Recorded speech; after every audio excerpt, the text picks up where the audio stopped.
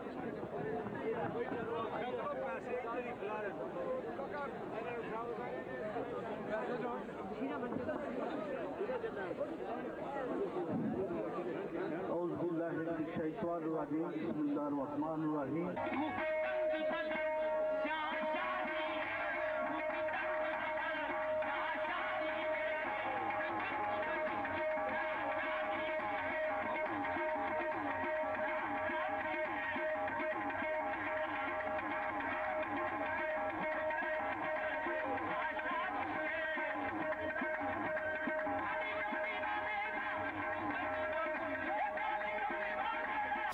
امام الانبیاء امام اعظم محمد الرسول اللہ صلی اللہ علیہ وسلم سے آپ کے اصحاب نے اجازت مانگی تھی، یا رسول اللہ صلی اللہ علیہ وسلم اجازت دیجیے، ہمارا جی چاہتا ہے جیسے کیسر و کسریٰ کے دربار میں اس کے درباری آتے ہیں، پہلے ان کے سامنے سجدہ کرتے ہیں، پھر کھڑے ہو کر اپنی بات بیان کرتے ہیں، اے اللہ کے نبی آپ تو سچے رسول ہیں، ہمیں اجازت دیجئے، جی چاہتا ہے ہم بھی آپ کے سامنے سجدہ ریز ہوں، آپ کے لیے سجدہ کریں۔ آپ نے فرمایا لوگو اگر ایک اللہ کے علاوہ کسی اور کو سجدہ کرنا جائز ہوتا، ایک اللہ کے علاوہ کسی اور کو سجدہ کرنا جائز ہوتا شریعت محمدیہ میں، تو میں بیوی کو حکم دیتا وہ اپنے خاوند کو سجدہ کرے، لیکن یہ شریعت محمد الرسول اللہ ہے صلی اللہ علیہ وسلم، اس شریعت میں سجدہ عبادت ہے جو حق ہے صرف اللہ کا، یہ سجدہ رسول اللہ کو بھی ہو سکتا، ہم نے اپنی آنکھوں سے دیکھا، آپ بھی دیکھیے، ڈاکٹر پروفیسر طاہر القادری ایک پروگرام کے اندر تشریف فرما ہے، گالی دینا ہمارا مذہب نہیں، تنقید کرنا ہمارا مذہب نہیں، ہم تو درد دل کے ساتھ محبت اور پیار کے ساتھ آپ کے سامنے یہ دعوت توحید رکھتے ہیں، لوگوں کسی کا مقام کتنا ہی بلند ہو جائے وہ رب کا منگتا ہے، اس کو رب والا مقام نہ دو۔ ڈاکٹر صاحب بیٹھے ہیں اور مرید چل کر آتے ہیں اور ان کے قدموں میں سجدہ ریز ہوتے ہیں، اور وہ ان کی پشتوں پر ہاتھ پھیر کر شاباش دیتے ہیں کہ ٹھیک ہے جڑے کم لگ گئے۔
لا حول ولا قوة الا باللہ، انا للہ و انا الیہ راجعون۔ امام الانبیاء امام آدم کی اولاد کے سردار، قیامت کے دن اللہ کی حمد کا جھنڈا پکڑنے والے، جب تک جنت میں نہ پہنچے، جنت کا دروازہ نہ بجائیں، جنت کا دروازہ نہ کھلوائیں، کھل نہیں سکتا۔ آپ نے فرمایا سب سے پہلے میں جنت کے دروازے پر پہنچوں گا۔ فرشتہ پوچھے گا کون ہے؟ جبرائیل کہیں گے میں ہوں۔ پوچھے گا ساتھ کون ہے؟ جبرائیل کہیں گے محمد الرسول اللہ ہیں صلی اللہ علیہ وسلم۔ وہ کہے گا جب سے یہاں پر ڈیوٹی لگی ہے ایک ہی پیغام ملا تھا کائنات ساری آ جائے جنت نہ کھولنا، اور محمد الرسول اللہ آ جائے تو دیر نہ لگانا۔ اتنی عزت و عظمت کے مالک نبی صحابہ کو سجدے کی اجازت لینے والے صحابہ کو جواب میں کہہ رہے ہیں سجدہ خاص اللہ کے لیے۔ اگر شریعت محمدیہ میں اللہ کے علاوہ کسی اور کو سجدہ کرنے کی عادت ہوتی تو بیوی کو حکم دیا جاتا وہ خاوند کو سجدہ کرے، لیکن آج پیر و فقیر اپنے مریدوں کو کبھی اپنے سامنے رکوع کروا رہے ہیں، اور کہیں ڈاکٹر طاہر القادری صاحب اپنے مریدوں کو ان کے سامنے سجدہ کرتے ہیں۔ کوئی کہنے والا کہہ سکتا ہے جی ڈاکٹر صاحب نے تو نہیں کہا سجدہ کریں، انہوں نے تو نہیں کہا سجدہ کریں، لیکن وہ منع تو کر سکتے ہیں۔ رسول اللہ صلی اللہ علیہ وسلم کے سامنے آپ کے ایک صحابی نے کہا ما شاء اللہ و شئت، جو اللہ چاہے اور جو آپ چاہے وہی ہوا کرتا ہے۔ اللہ کے رسول صلی اللہ علیہ وسلم سے برداشت نہ ہوا، کہا اجعلتنی للہ ندن، تو نے مجھے اللہ کا شریک اور اللہ کے برابر کر دیا۔ قل ما شاء اللہ وحدہ، یہ نہ کہ جو اللہ چاہے اور جو رسول اللہ چاہے، بلکہ یہ کہ جو تنہا اللہ چاہے وہ ہوتا ہے، جو اللہ نہ چاہے کائنات مل کے کرنا چاہے کر سکتی۔ سجدہ کرنے والا بھی شرک کر رہا ہے، اور جو اپنے سامنے سجدہ ریز کی اس حرکت پہ اسے نہیں منع کرتا، اس کو روکتا نہیں ہے، وہ اس کفر پہ راضی ہے اور طاغوت بن چکا۔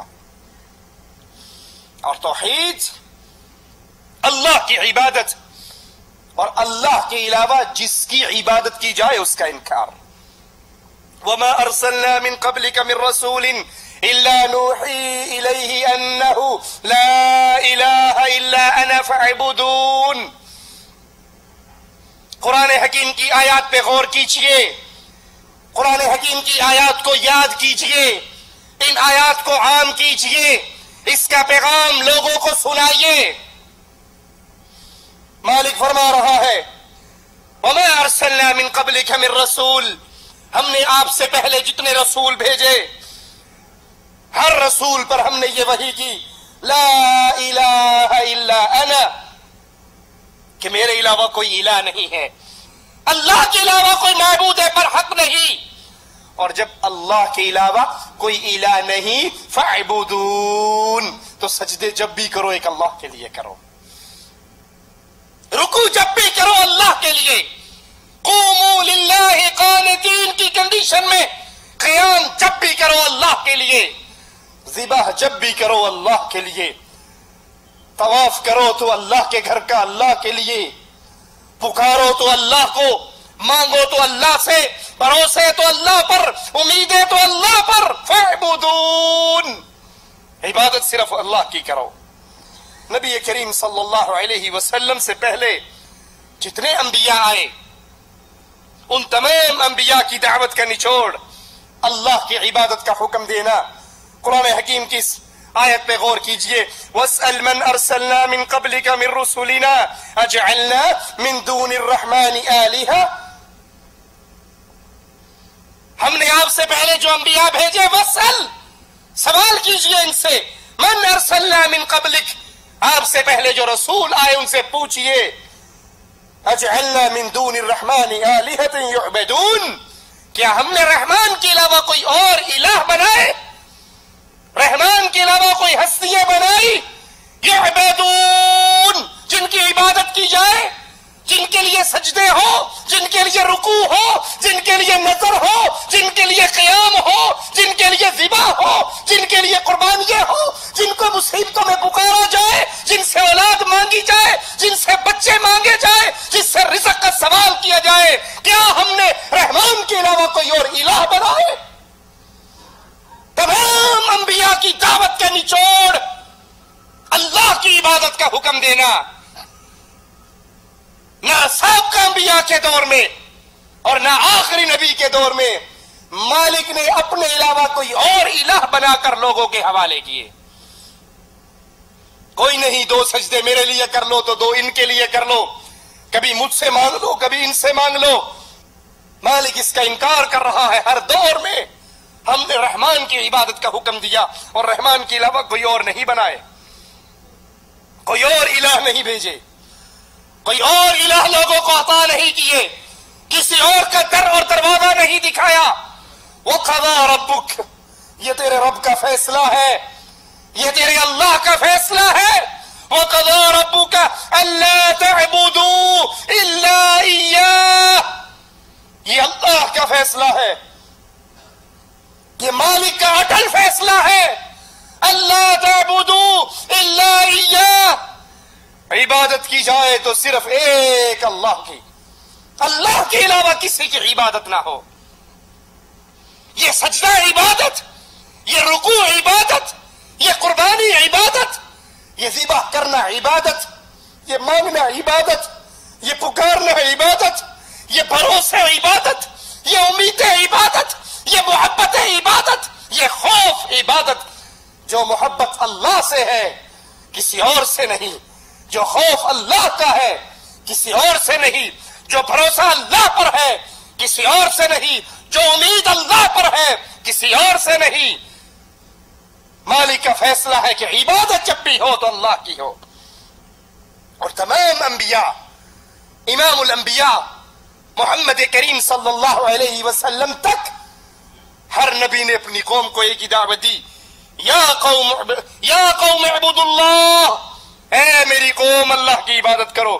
ما لکم من الہ غیرہ، اللہ کے علاوہ تمہارا کوئی الہ نہیں ہے، اللہ کے علاوہ تمہارا کوئی مشکل کشا نہیں ہے، اللہ کے علاوہ تمہارا کوئی حاجت روا نہیں ہے، اللہ کے علاوہ کوئی تمہارا بگڑی بنانے والا نہیں ہے، اللہ کے علاوہ کوئی تمہاری کشتیوں کو پار لگانے والا نہیں ہے، اللہ کے علاوہ کوئی ایسا نہیں جس کو تنگی اور سختی میں پکارو اور وہ تمہاری پکاروں کو سن کر تمہاری مصیبتوں کو دور کر دے۔ اور اللہ کا حکم بھی قیامت تک آنے والے انسانوں کے لیے یہی۔ قرآن حکیم کے اس انداز پہ غور کیجئے، وَمَا أُمِرُوا إِلَّا لِيَعْبُدُوا اللَّهَ مُخْلِصِينَ لَهُ الدِّينَ۔ وَمَا أُمِرُوا، اللہ نے ان کو جو حکم دیا ہے وہ سنیے، وَمَا أُمِرُوا إِلَّا لِيَعْبُدُوا اللَّهَ مُخْلِصِينَ لَهُ الدِّينَ، انہیں صرف اسی بات کا حکم دیا گیا کہ وہ صرف اللہ کی عبادت کریں، اس کے لیے دین کو خالص کر کے، عبادت کو خالص، دین کو خالص اللہ کے لیے کریں۔ جو عمل اللہ کے لیے کیا جائے عبادت قرار پائے۔ اب کائنات میں کوئی اور ایسا نہیں کہ وہ عمل اس کے لیے بھی کیا جا سکے، بلکہ مالک اپنے نبی سے اعلان کرواتا ہے، نبی اعلان کیجئے، قل ان صلاتی، اے نبی کہہ دیجئے بے شک میری نماز، ونسکی میری قربانی، ومحیای میری زندگی، ومماتی میرا مر جانا، میری موت، للہ رب العالمین، جہانوں کے پالنے والے رب کے لیے۔ قرآن حکیم کی اس آیت کو اللہ کے لیے اپنے دل کے نہال خانوں میں اتاریے۔ قل، کہو اے نبی، ان صلاتی، میری نماز، سجدہ نماز کا حصہ ہے یا نہیں؟ رکوع نماز کا حصہ ہے یا نہیں؟ قیام نماز کا حصہ ہے یا نہیں؟ ناک کو خاک پہ لگانا، ماتھے کو زمین پہ رگڑنا، یہ سجدہ ہے اور نماز کا حصہ ہے۔ اور مالک نبی سے کہہ رہا ہے، کہو ان صلاتی، ڈاکٹر طاہر القادری کے سامنے سجدہ کرنے والوں، یہ نماز ہے اور نماز اللہ کا حق ہے۔ ونسکی، قربانی، درگاہوں سے آؤ، جانوروں کو اللہ کے نام کے علاوہ اللہ کے سوالیوں کے نام پہ ذبح کرنے والوں، ان کی درگاہوں پہ نیاز چڑھانے والوں، اس جانور کا خون غیر اللہ کے لیے بہانے والوں، ان صلاتی ونسکی، یہ قربانی تو اللہ کے لیے ہے۔ اس قربانی کا تو اعلان امام الانبیاء نے کیا، میری نماز، میری قربانی، میری موت، ومحیای، میری موت، میری زندگی، یہ موت بھی اللہ کے لیے، یہ زندگی بھی اللہ کے لیے۔ مریں گے تو اللہ کی توحید کا پیغام دیتے ہوئے، زندہ رہیں گے تو اللہ کی توحید کا پیغام دیتے ہوئے۔ یہ توحید مرنا اور جینا ہے، یہ توحید کی دعوت زندگی کا مقصد ہے۔ امام الانبیاء کے سامنے یہ مشورہ رکھا گیا تھا، اگر آپ یہ دین جو لے کر آئے ہو، یہ دعوت جو لے کر آئے ہو، اس کا مقصد مال اکٹھا کرنا ہے، جتنا کہو ہم دے دیتے ہیں۔ اس کا مقصد بادشاہت چودراہٹ ہے تو عرب آپ کو اپنا سردار مان لیتے ہیں۔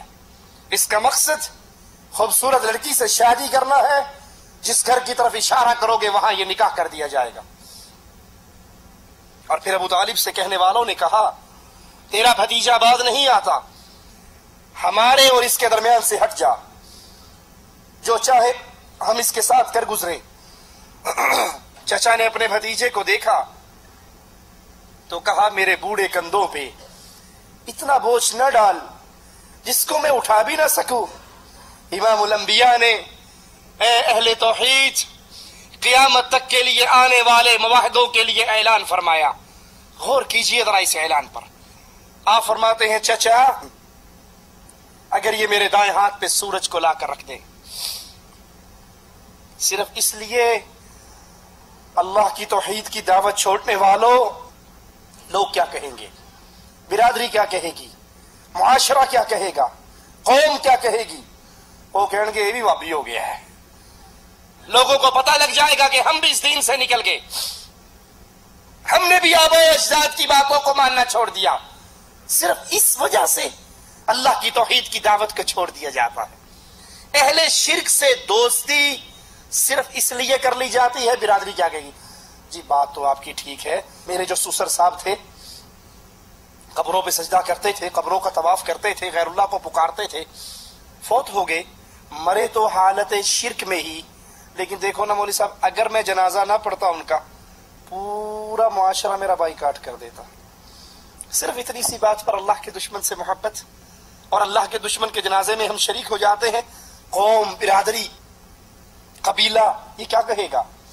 اور امام الانبیاء، امام اعظم، قائد اعظم، میرے ماں باپ میرے نبی کے قدموں پہ قربان ہو جائیں، مواحدوں کو پیغام دے رہے ہیں، کہتے ہیں چچا ایک ہاتھ پہ سورج کو رکھ دیں، ایک ہاتھ پہ چاند کو رکھ دیں، یہ انہونا کام کر گزرے، محمد رب کی دعوت توحید سے پھر بھی باز نہیں آئے گا صلی اللہ علیہ وسلم۔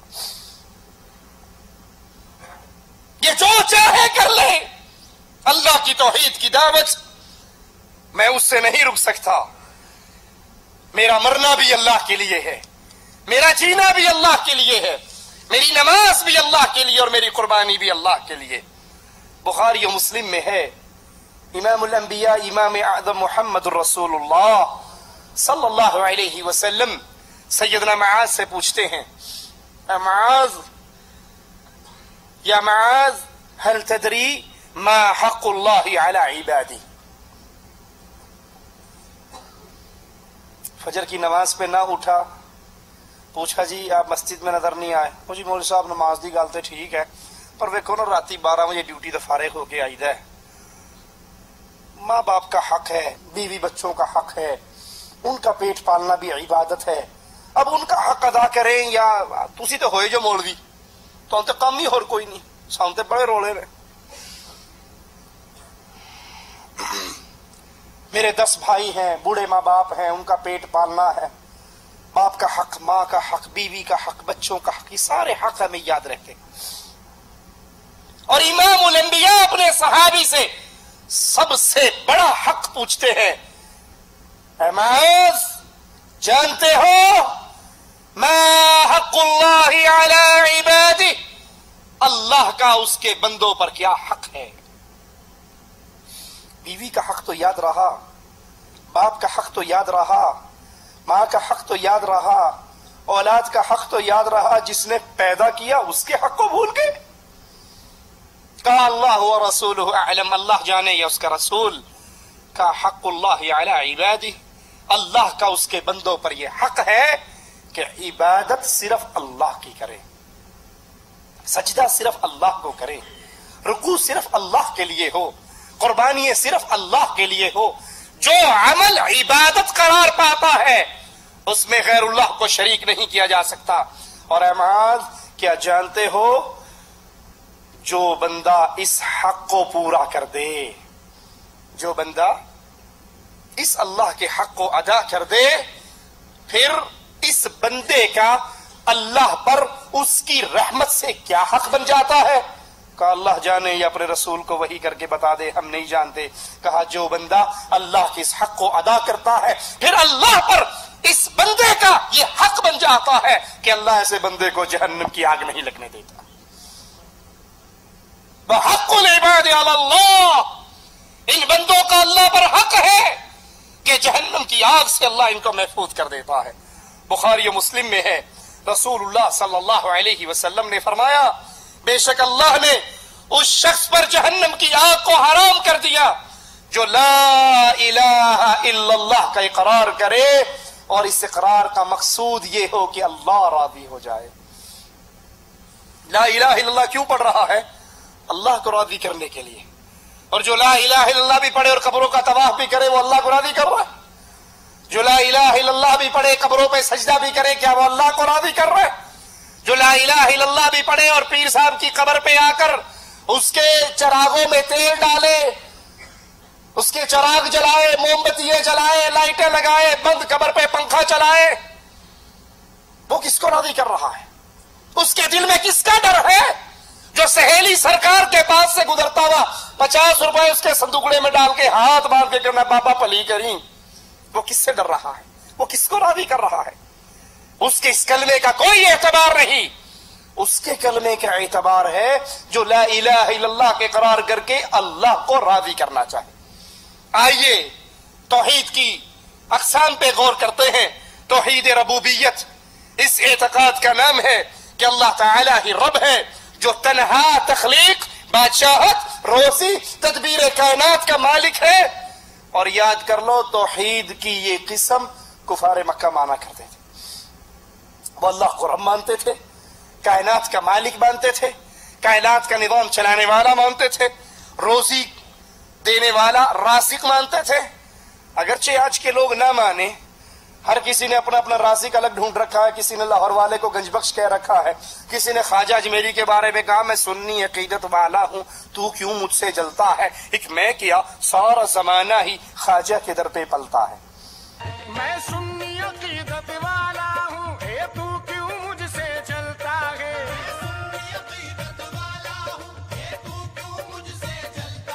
ایک میں کیا سارا زمانہ بھی میرے خواجہ کے در پہ پلتا ہے، یہاں خواجہ کا سکہ چلتا ہے، خواجہ کا سکہ چلتا ہے۔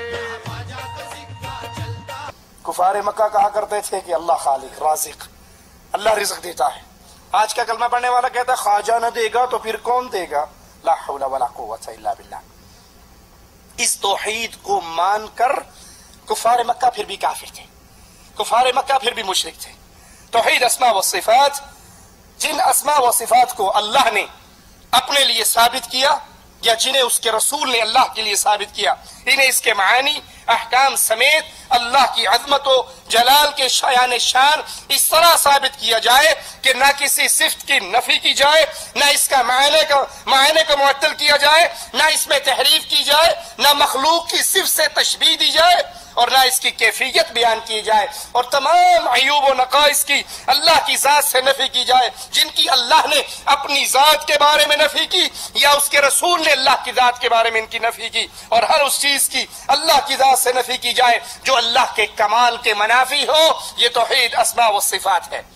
توحید ربوبیت اور اسماء و صفات کی وضاحت اللہ تعالی نے قرآن حکیم کی آیات میں کی۔ سبح للہ ما فی السماوات والارض وهو العزیز الحکیم۔ آسمانوں اور زمین میں جو کچھ ہے وہ سب اللہ کی تعریف کر رہے ہیں۔ لہ ملک السماوات والارض، آسمان اور زمین کی بادشاہت بھی اللہ کے لیے۔ یحیی و یمیت، وہ زندہ بھی کرتا ہے موت بھی دیتا ہے۔ وہو علی کل شیء قدیر، اور وہ ہر چیز پہ قادر ہے۔ هو الاول والآخر والظاہر والباطن وہو بکل شیء علیم، وہی پہلے وہی پیچھے، وہی ظاہر وہی مخفی، اور وہ ہر چیز کا علم رکھنے والی ذات ہے۔ هو الذي خلق السماوات والارض في 6 ایام، وہ اللہ ہے جس نے زمین و آسمان کو 6 دنوں میں پیدا کیا. ثم استوى على العرش، پھر اللہ اپنے عرش پر مستوی ہوا. اللہ کہاں ہے جی؟ پکی بات ہے، کسی اور سے بھی پوچھ لو، کہتا ادھر بھی تو ہے، ادھر بھی تو ہے، جدھر دیکھوں تو ہی تو ہے، مسجد میں تو ہے، مندر میں تو ہے، میخانے میں تو ہے. لا حول ولا قوت الا باللہ. ہر جگہ اللہ ہے جی. یہ بڑے گستاخ ہے، کہتے ہیں جی اللہ آسمانوں میں ہے، اللہ دل میں ہے، اللہ ہر جگہ ہے. اگر اللہ ہر جگہ ہے، دعا مانگتے ہوئے ہاتھ کیسے اٹھاتے ہو؟ اٹھائیے جی، ہاتھ اٹھائیے. کیسے اٹھائیں گے؟ یہ کہاں اٹھے ہوئے ہیں؟ آسمان کی طرف. اللہ ہر جگہ ہے تو کبھی کسی نے یوں بھی ہاتھ اٹھائے؟ یوں اٹھائے؟ یوں اٹھائے؟ ہر جگہ جو ہے نا، ادھر بھی ہے، دے دے اللہ، دے دے اللہ، دے دے اللہ. یہ خالی ہاتھ ہمیشہ اوپر کیوں اٹھتے ہیں؟